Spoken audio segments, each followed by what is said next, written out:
Hello everyone, welcome back to Slow Burl Revenge. Today I'm going to share an unforgettable story with you. Put the ring on her, Richard, and I will remove every single jewel from this room that you pretend belongs to you. Those were the words Eleanor Sterling spoke on the night everyone expected her to remain silent. The grand ballroom of the Waldorf Plaza Hotel was supposed to be the greatest triumph in Sterling Group history. Crystal chandeliers hung above hundreds of powerful guests, reflecting golden light across designer gowns, expensive suits, and champagne glasses held by some of the most influential people in Manhattan. CEOs, investors, journalists, and wealthy heirs had gathered to witness the unveiling of the legendary Hummingbird Legacy Collection, a breathtaking display of emerald necklaces, diamond earrings, and rare pieces that represented generations of artistic excellence. To the outside world, Richard Sterling appeared to have everything. He was the confident CEO standing at the center of attention, the man whose family name filled magazines and business headlines. Beside him stood Eleanor, his quiet and elegant wife, the woman many people underestimated because she never fought for the spotlight. But what no one in that room understood was that Eleanor's silence was not weakness. She had spent years protecting Richard. She had supported his ambitions, defended his reputation, and allowed him to take credit because she believed preserving peace mattered more than public recognition. Even when their marriage became colder, even when he began treating her more like an obligation than a partner, she convinced herself that patience and dignity were the right choices.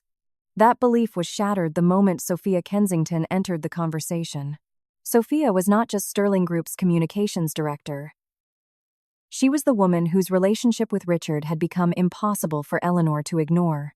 For months, Richard denied every suspicion, telling Eleanor she was imagining things, that she misunderstood his professional relationship, and that she was letting insecurity control her thoughts. But that night, in front of everyone, the truth became impossible to hide. Sophia walked toward Eleanor wearing a confident smile, dressed as if the evening belonged to her. She looked at Eleanor's hand and immediately noticed the emerald ring glowing beneath the ballroom lights. It was not an ordinary piece of jewelry. The ring had belonged to Eleanor's late mother, Teresa Vance.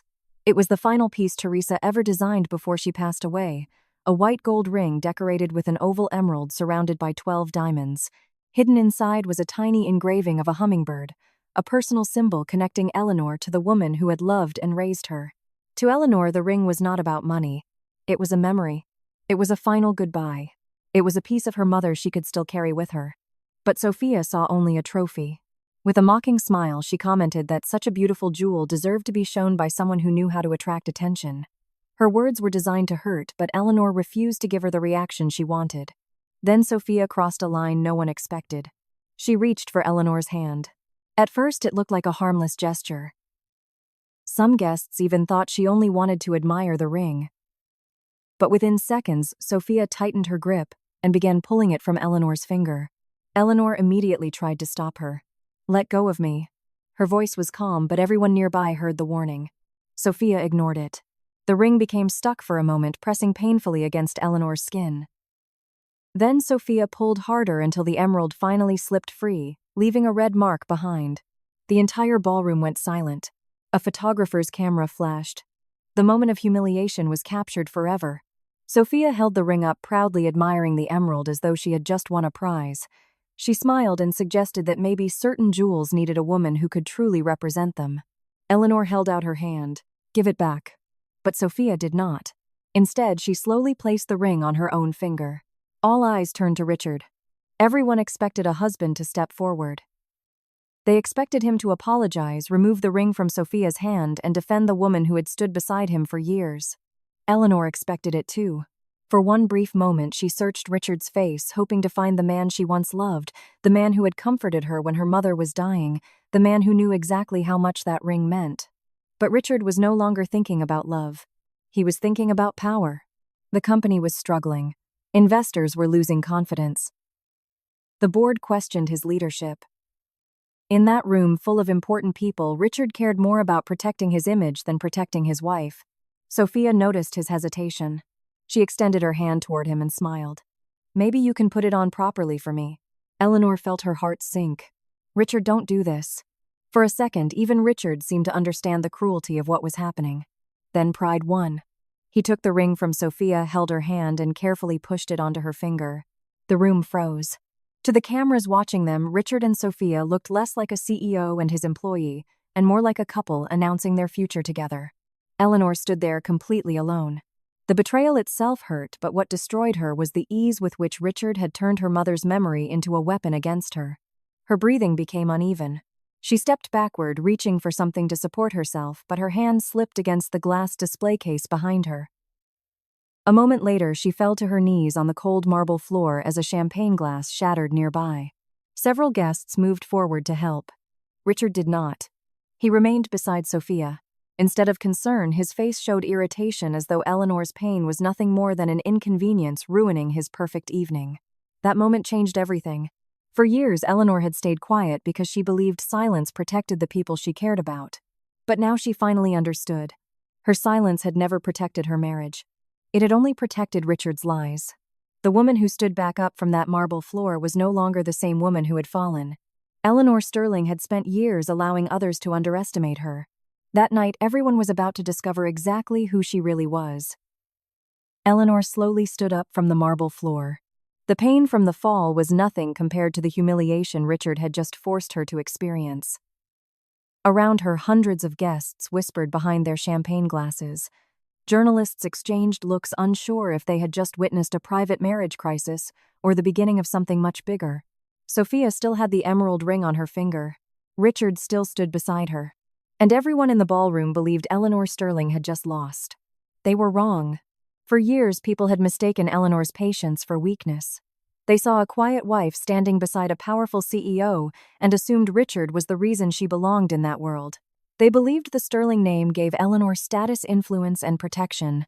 No one ever wondered if it was actually the other way around. As Eleanor looked around the ballroom, she saw the priceless jewels displayed under the lights. The emerald necklaces, the diamond earrings, the gold bracelets shaped like delicate branches, and the breathtaking blue diamond choker that every investor had been waiting to see. The Sterling Group had presented the Hummingbird Legacy Collection as a symbol of its history.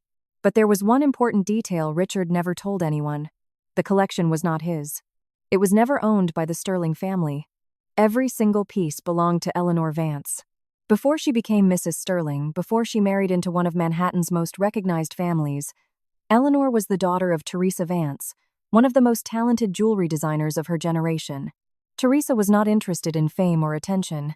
She cared about craftsmanship, creativity, and the stories hidden inside every piece she created. To her, jewelry was not simply something expensive people wore to prove their importance. It represented memories, promises, people. Every stone had a purpose. Every design carried meaning. The small hummingbird symbol engraved into many of her creations represented resilience, the ability to survive even when the world underestimated you. After Teresa passed away, the entire Hummingbird Legacy Collection was transferred to Eleanor. The legal documents were clear. The ownership records, insurance agreements, and inheritance papers all carried one name: Eleanor Vance. Not Richard Sterling. Not Sterling Group.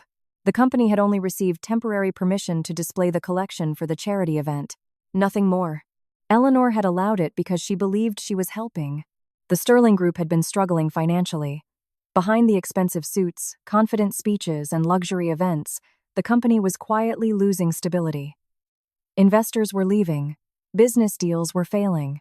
Employees were worried about their futures. Eleanor knew the truth long before the public did. She understood the numbers. She saw the problems. Even though Richard constantly treated her as someone who knew nothing about business, Eleanor was the person quietly preventing everything from collapsing. She agreed to lend the collection because she wanted to protect the employees, the artists, the workshops, and the families who depended on the company. She was not trying to save Richard's pride. She was trying to save innocent people from paying the price for his mistakes. But Richard took her kindness and transformed it into his own victory. During interviews, he spoke carefully about family heritage and generations of tradition. He never directly said the Sterling Group owned the jewels, but he allowed everyone to believe it. Because that illusion benefited him. Every photograph beside the collection made him appear successful. Every article about the exhibition strengthened his reputation. Every investor who admired the jewels saw Richard as the man protecting a powerful legacy. But the foundation of that image was Eleanor, the woman he ignored, the woman he underestimated, the woman he had just humiliated in front of the entire world. When a security guard approached Sophia to retrieve the ring, Richard immediately stopped him. "The ring stays with her," he announced confidently. "I authorize it." The words created a silence heavier than anything before. because for the first time that evening someone challenged him. Arthur Pendleton, the chief appraiser responsible for protecting the collection, stepped forward. "You do not have the authority to authorize that, sir." Richard stared at him shocked. He was not used to being questioned. "These jewels are displayed at a sterling event," Richard argued. "Sponsored by my company. Protected under our name." Arthur remained calm. "They are here under temporary custody. They are not company property." A wave of whispers spread through the ballroom. Sophia's confident smile slowly disappeared. The guests began looking at the display cases differently. The journalist started recording again. For the first time, everyone realized there was a much bigger story hidden behind the diamonds and emeralds. Richard turned toward Eleanor. He expected her to deny it. He expected her to protect him. Because that was what she had always done. She had protected his reputation during difficult business meetings. She had remained quiet when his family treated her like an outsider. She had allowed people to underestimate her because she believed love meant supporting someone without needing applause. But that version of Eleanor disappeared the moment Richard placed her mother's ring on another woman's hand. She stepped toward Sophia. Her voice was calm. "Give me back the ring." Sophia looked at Richard, waiting for him to defend her again. But this time, Eleanor did not look away. "He gave you something that was never his to give." Those words changed the atmosphere instantly. Richard stepped closer, trying to regain control. "You are upset. Go home. We will discuss this privately tomorrow." Tomorrow. It was always tomorrow. Always behind closed doors. Always somewhere no one could see how he truly treated her. For years, Eleanor accepted private apologies for public disrespect. Not anymore. She looked directly at Richard. "Put it on her." The room went silent. Richard frowned. "What?" Eleanor repeated herself. "Put the ring on her, Richard, and I will remove from this room every single jewel you pretend to own." The confidence disappeared from his face, because deep down he knew. He knew exactly whose name was written on those contracts. He knew the Sterling Group never owned the collection. He simply believed Eleanor would never expose him. "You wouldn't dare," he whispered. Eleanor looked at the jewels one last time. She remembered watching her mother design them. She remembered Teresa working late into the night, choosing every detail, carefully creating something that would last beyond her lifetime. For years, Eleanor protected that legacy quietly. Now she finally understood that protecting something did not mean hiding it. She opened her purse, took out her phone, and called the security number connected to the collection's insurance agreement. "My name is Eleanor Vance Sterling." The sound of her original family name immediately caught everyone's attention. Authentication code, Hummingbird 3. The operator confirmed her identity. Then came the final question. The password. Eleanor looked at Sophia's hand where her mother's ring still rested. She answered with one word. "Teresa." Seconds later, every display case in the ballroom went dark. A security notification sounded. The room filled with confusion as professional insurance agents entered through the side doors, carrying protective equipment and transport cases. One by one, the jewels Richard had proudly shown off began disappearing. The empire he had built for one night was being removed piece by piece.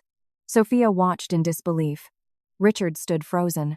And Eleanor finally saw the truth clearly. The power had never belonged to the loudest person in the room. It belonged to the person who actually owned what everyone else was fighting for. For years, Richard thought Eleanor needed his name to have value. That night he discovered his name had been surviving because of hers. The first sealed jewelry case had not even reached the ballroom exit when Richard Sterling finally realized what was happening. For the first time that night, he was no longer controlling the story. The cameras were no longer focused on him as the successful CEO who had brought the legendary Hummingbird Legacy Collection into the spotlight. The investors were no longer looking at him with admiration. The journalists were no longer waiting for his carefully prepared speech. They were watching him lose everything he had pretended to own. The sound of security cases being closed echoed throughout the ballroom. Each lock represented another piece of the illusion disappearing.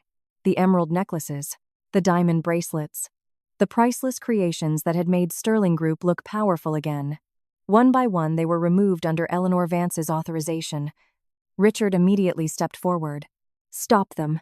His voice was sharp and commanding the same tone that had made employees follow his orders for years. But this time no one moved. The insurance agents continued their work.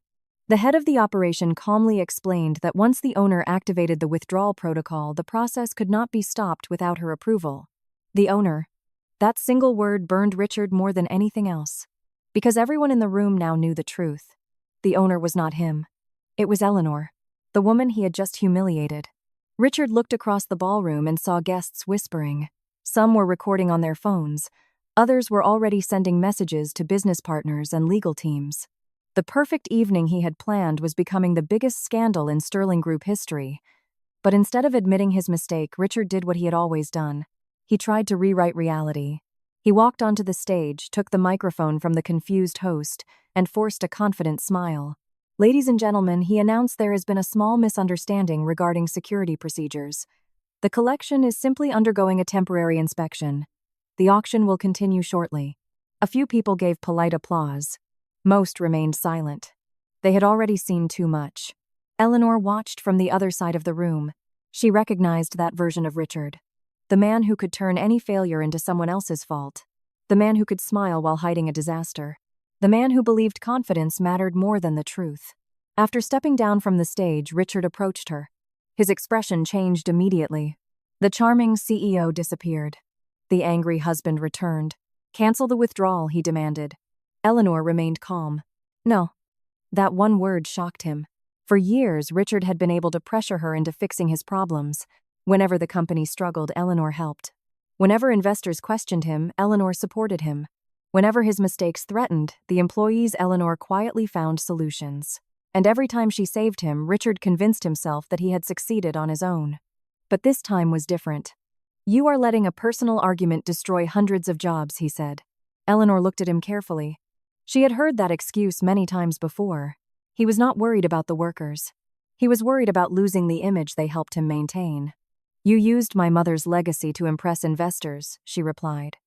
"You allowed everyone to believe something belonged to you when it never did." Richard laughed bitterly. "You think this collection would mean anything without the Sterling name attached to it." The words revealed everything. Even after being exposed, he still believed he was responsible for Eleanor's value. He still believed her inheritance only mattered because he had placed it under his spotlight. Before Eleanor could answer, 2 corporate lawyers arrived carrying a folder. Richard's confidence slowly returned. He believed he had found a solution. "We can fix this," he said.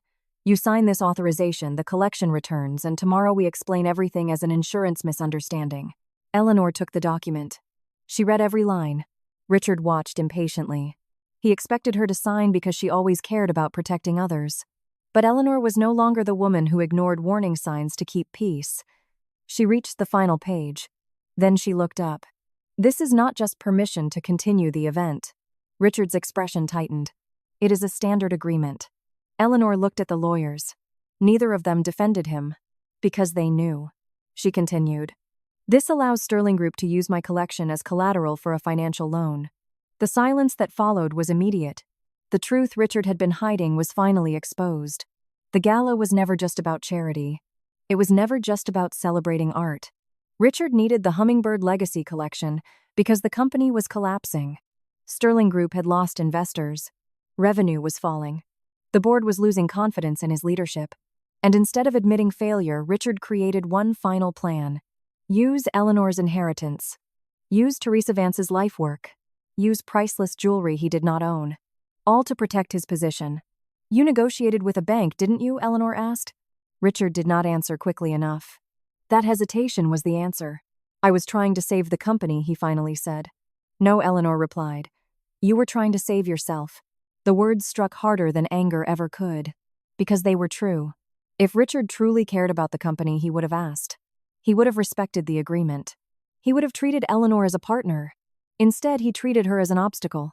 A source of money. A resource he believed he had the right to control. Then Beatrice Gallagher, the attorney managing Teresa Vance's estate, entered the ballroom with the original contract. Richard looked annoyed. He still believed paperwork could not defeat him. He was wrong. Beatrice opened the agreement and pointed to a specific section. Exhibit 4. Richard frowned. He recognized his signature at the bottom of the page. A signature he had written without reading. Because he assumed anything connected to Eleanor was not important enough to examine. The clause was clear. The collection could not be sold. It could not be transferred. It could not be used as collateral. And no individual outside the agreement had permission to wear or personally use any piece. If those conditions were violated, Eleanor had the legal right to immediately withdraw the entire collection. Richard read the paragraph again. Then a third time. His face slowly lost its color, because the document did not just prove Eleanor was right. It proved he had officially acknowledged her ownership from the beginning. "You set a trap for me," he accused. Beatrice answered calmly. "No. This clause existed to prevent exactly what happened tonight. The cameras captured everything." The powerful CEO who had entered the room as the face of an empire was now standing in front of hundreds of people defeated by a contract he was too arrogant to read. Richard turned to Eleanor. "You planned this." She shook her head. "I planned to protect my mother's work. You decided to abuse it." There was nothing left for him to say, because every decision that destroyed him had been his own. Sophia taking the ring. Richard putting it on her finger. The false public image. The secret financial plan. The ignored contract. No one forced him. His downfall was not caused by Eleanor revealing the truth. It was caused by years of believing the truth would never matter.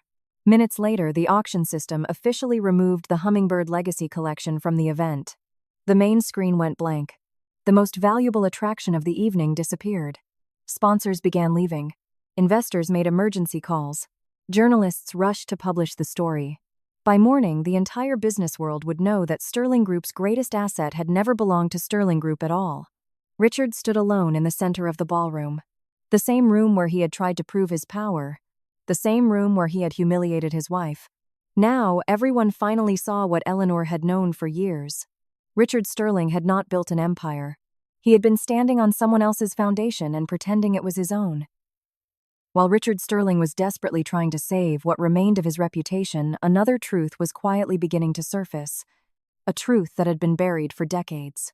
A truth that would not only destroy Richard's image but also expose the dark foundation on which the Sterling family had built its legacy. Sophia Kensington stood alone near the edge of the ballroom, staring at the emerald ring that was finally being removed from her finger.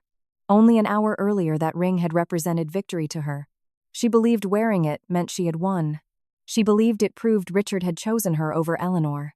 For months, she convinced herself that she was not just a hidden affair or a temporary distraction. She believed it could close Clake. But now, everything felt different. The ring no longer felt like a prize. It felt like a question. As the insurance specialist carefully removed the emerald piece, Sophia noticed something unusual inside the band. A tiny engraving. A hummingbird. Her entire body froze. She had seen that symbol before. Not in a museum.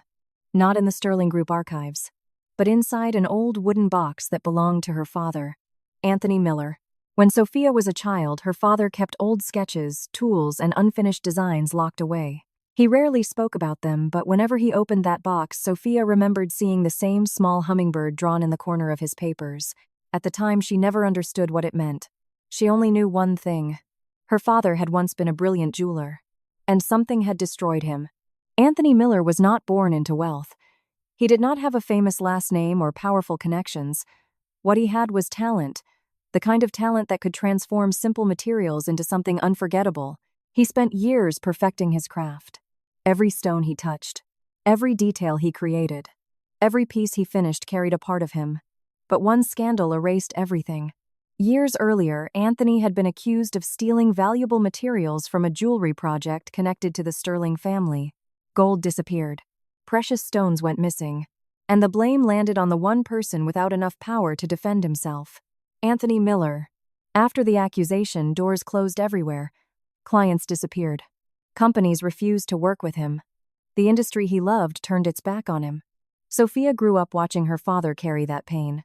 She watched a talented man become someone who no longer believed the world cared about the truth. And after he passed away, she carried his anger with her. That anger eventually brought her into Richard Sterling's world. Deep inside, Sophia wanted to prove that the people who ignored her family were wrong. She wanted status, recognition, power, and Richard knew exactly how to use that desire. He made her believe she was special. He told her Eleanor was weak. He convinced her that standing beside him meant she was finally becoming someone important. But as Sophia stared at the hummingbird symbol, she began questioning everything. "What does this symbol mean?" she asked. Arthur Pendleton, the appraiser who had protected the collection for years, looked at the engraving. His expression immediately changed. The hummingbird was Teresa Vance's mark, he explained. It was used on special pieces connected to artists whose work deserved to be remembered. Sophia looked up. "My father had this symbol." The room became silent. Arthur stared at her. What was your father's name? Anthony Miller. For the first time that night, Arthur lost his calm expression. Because he knew that name. Everyone assumed the biggest secret of the evening had already been revealed. They were wrong. The next morning, Eleanor, Sophia, Arthur, and the lawyers arrived at Teresa Vance's old studio in Brooklyn Heights. The building had been untouched since Teresa's death. The outside looked ordinary, but inside were decades of memories. Old tools, designed tables, unfinished sketches. The place where the Hummingbird Legacy Collection had truly been born. Eleanor walked through the studio quietly. She remembered visiting her mother there as a child. She remembered Teresa working late into the night, carefully creating pieces that carried stories most people would never know. But there was one story Teresa had never told her. The story of Anthony Miller. Behind an old bookshelf was a hidden door. A door Eleanor never knew existed. According to Teresa's instructions, it could only be opened if someone questioned the true origins of the collection. And the key was the emerald ring. The same ring Sophia had taken. The same ring Richard had used to humiliate Eleanor. The same ring that was now about to reveal the truth. When Eleanor placed it into the hidden mechanism, the lock opened. Inside was not treasure. There were no diamonds. No secret fortune. Only documents. Files. Letters. Recordings. And one folder with a name written across the front. Anthony Miller. Sophia could barely breathe. Her entire life she had imagined this moment. She expected proof that Teresa Vance had stolen from her father. She expected evidence that Eleanor's family had benefited from Anthony's destruction. But the truth was far more complicated. The documents revealed that Anthony had not stolen anything. He was the person who discovered the theft. Years ago, someone connected to the Sterling family had been secretly stealing gold and gemstones before they reached the workshop. Anthony noticed the missing materials. He checked the records. He found the mistakes. And he reported them. But exposing the crime created a problem for Alistair Sterling, Richard's father. A public investigation would damage the Sterling reputation. It would threaten business deals. It would reveal corruption inside the company. So Alistair made a decision. Protect the family name. Sacrifice Anthony Miller. The man who discovered the crime became the person blamed for it. Sophia read the documents with shaking hands. Everything she believed was changing. Her father was innocent. But Teresa was not the villain she imagined. Inside the archive were letters from Teresa demanding that Anthony's name be cleared. There were rejected requests. Warnings. Proof that Teresa had tried to fight against Alistair Sterling. Then they found an old recording. Teresa's voice filled the silent room. She accused Alistair of destroying an innocent man. She demanded that the truth be revealed. Alistair's response was cold. He said people like Anthony were replaceable. He said protecting the Sterling name mattered more. The recording ended. Nobody spoke. Sophia felt years of anger collapse inside her. She had spent so long blaming the wrong person. Eleanor was not the daughter of the woman who stole from her father. She was the daughter of someone who tried but failed to save him. But that realization brought another painful truth. Sophia had repeated the same mistake. The Sterling family once used Anthony Miller, and Richard had used her. She remembered the night before. The way Richard encouraged her. The way he let her take the ring. The way he allowed her to embarrass Eleanor because it made him feel powerful. He never truly respected her. He did not see her as an equal. He saw her as a tool. A way to hurt his wife. A way to protect his pride. When Richard entered the room and tried to defend his family, Sophia finally saw him clearly. I didn't know what my father did, he argued. Sophia looked at him. Maybe you didn't know my father's name. Her voice broke. But you learned exactly how your family treated people. Richard had no answer. Because the pattern was impossible to ignore. Alistair Sterling sacrificed Anthony Miller to protect an empire. Richard Sterling humiliated Eleanor and manipulated Sophia to protect himself. Different generations. The same arrogance. The same selfishness. The same belief that other people existed only to serve the Sterling name. For the first time, Sophia did not see Eleanor as an enemy. She saw another person who had been hurt by the same family. The difference was that Eleanor chose to stop the cycle. Instead of hiding the documents to protect her mother's perfect image, Eleanor released everything. The good, the bad, the painful truth. Anthony Miller's name would finally be restored. Teresa Vance's mistakes would be acknowledged. And the Hummingbird Legacy Collection would no longer represent one family's wealth. It would represent every forgotten artist who helped create something beautiful but never received credit. Standing inside that old studio surrounded by decades of hidden history, Sophia finally understood something. Taking Eleanor's ring had never given her power. Richard's attention had never given her value. Real strength did not come from taking someone else's place. It came from facing the truth. Even when that truth destroyed the story you spent your entire life believing. The truth did not destroy the Hummingbird Legacy Collection. It saved it. For decades, the world had admired the diamonds, emeralds, and breathtaking designs without knowing the real stories hidden behind them. People saw luxury. They saw wealth. They saw beautiful objects displayed behind glass. But they never saw the sacrifices. They never knew about the artists whose names disappeared. They never knew about Anthony Miller, the talented craftsman who lost everything because a powerful family decided protecting its reputation mattered more than protecting an innocent man. That changed because Eleanor Vance finally stopped staying silent. The morning after the documents from Teresa's hidden archive became public, the story was everywhere. The headlines were no longer about Richard Sterling's successful gala. They were about the lies behind it. Investigators began reviewing decades of Sterling Group records. Old financial documents, contracts, and internal communications were reopened. People who had remained quiet for years finally stepped forward. Former employees shared their experiences. Retired craftsmen revealed how their contributions had been ignored. Artists who once believed they were forgotten discovered that their work had always mattered. The Sterling name, once considered untouchable, was now being questioned. And Richard Sterling could no longer hide behind it. For years, Richard had built his identity around power. He believed the company existed because of him. He believed people respected him because he was exceptional. But the truth revealed something completely different. Many of his greatest achievements were supported by people he failed to appreciate. His employees protected the company. Eleanor protected his reputation. Teresa's collection protected his image. And when all of those things disappeared, Richard was forced to stand on his own. The board of directors called an emergency meeting only days after the scandal. This time, Richard did not enter the room as the confident CEO who controlled every conversation. He entered as a man trying to defend mistakes that everyone could finally see. The evidence was impossible to ignore. He had misrepresented the ownership of the Hummingbird Legacy Collection. He had attempted to use assets that did not belong to the company. And worst of all, he had damaged the trust of the very people who once believed in him. When the final vote was announced, Richard Sterling was officially removed from his position as CEO. The empire he had spent his entire life protecting continued without him. That was perhaps the hardest truth for him to accept. Sterling Group did not collapse because Richard left. It began rebuilding. The employees he claimed to care about finally had leadership focused on honesty instead of appearances. The artists he overlooked finally had a voice. And the company name he spent years defending was forced to face its own history. Richard tried contacting Eleanor several times after his removal.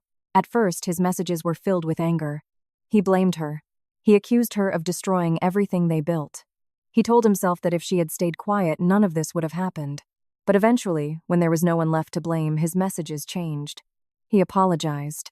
He admitted he had taken her loyalty for granted. He said he finally understood how much she had done for him.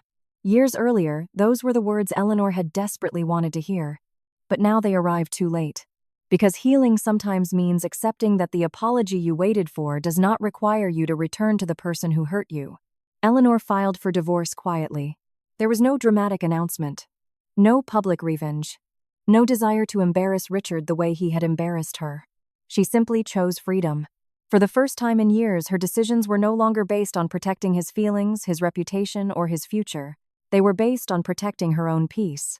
The woman who once walked into rooms as Richard Sterling's wife began introducing herself again as Eleanor Vance. Her mother's name. Her family's name. Her own name. But Eleanor was not the only person who changed. Sophia Kensington faced a different kind of consequence. When the video from the gala went viral, millions of people saw the moment she removed the emerald ring from Eleanor's hand. The criticism was immediate. People called her selfish, cruel, heartless. For a while, Sophia wanted to defend herself. She wanted to explain that Richard had manipulated her, that he had convinced her Eleanor was cold and undeserving, that he had made her believe she was fighting for a future they would share. But eventually, Sophia realized something important. Being manipulated did not erase the pain she caused. Richard may have influenced her choices, but the choices were still hers. So instead of hiding, Sophia did something no one expected. She publicly apologized. Not with excuses. not with carefully prepared statements designed to save her image. With honesty, she admitted she allowed jealousy and ambition to blind her. She admitted she judged Eleanor without knowing the truth. Most importantly, she helped restore her father's name. Working alongside Eleanor and the legal team, Sophia provided Anthony Miller's remaining sketches, journals, and personal records. For the first time in decades, the world saw Anthony for who he truly was. Not a thief, not a failure, un artiste, a creator, a man whose legacy had survived even when his reputation had been stolen. Months later, Eleanor stood inside Teresa's old studio again. But this time, it no longer felt like a place filled with secrets. It felt alive. The abandoned rooms had been restored. The old work tables were repaired. The walls were covered with photographs of artists whose contributions had once been forgotten. Above the entrance was a new name: the Vance Miller Institute of Arts and Crafts. Eleanor chose both names intentionally. Vance, for her mother Teresa, whose creativity built something timeless. Miller, for Anthony, whose truth deserved to be remembered. The institute was not created for fame. It was created for people like them. Young designers without connections. Craftsmen without powerful family names. Artists who had talent but needed someone to believe in them. Scholarships were created. Training programs opened. Archives were built to preserve the stories behind every creation. Because Eleanor understood something her mother had always believed. Art was not valuable because wealthy people owned it. It was valuable because someone gave a piece of themselves to create it. On the opening night of the Institute, Eleanor displayed the Hummingbird Legacy Collection again. But this time was different. There were no false claims. No powerful executives pretending ownership. No hidden stories. Every piece included the names of everyone who helped create it, including Anthony Miller. Near the center of the exhibition sat the emerald ring, the same ring that started everything. The ring Sophia had taken. The ring Richard had used to humiliate her. The ring Eleanor once believed represented the last connection she had to her mother. But as she looked at it now, she realized something had changed. She still loved the ring. She still treasured the memories attached to it. But she no longer needed it to feel connected to Teresa. Because the greatest thing her mother left behind was never jewelry. It was courage. The courage to protect what mattered. The courage to tell the truth. The courage to walk away from people who only valued what they could take. A journalist approached Eleanor during the event and asked one final question. After everything that happened, do you regret trusting Richard for so many years? Eleanor looked across the room. She saw young artists creating new designs. She saw Sophia standing near her father's restored work, finally at peace. She saw a legacy that was no longer trapped in the past. Then she smiled. No. The reporter seemed surprised. Eleanor continued. Because losing those years taught me something. I spent so much time trying to protect someone else's name that I forgot the importance of honoring my own. For the first time in a long time, she felt completely free. Richard had taken her patience for granted. Sophia had tried to take her place. The Sterling family had tried to take ownership of a history that was never theirs. But none of them succeeded. Because Eleanor finally understood a truth that no one could take away from her. Your value is not determined by who chooses you. Your worth is not proven by what you own. And your story does not end just because someone else failed to appreciate your chapter in theirs. Sometimes the greatest inheritance is not what is passed down to you. It is the strength you discover when you finally choose yourself.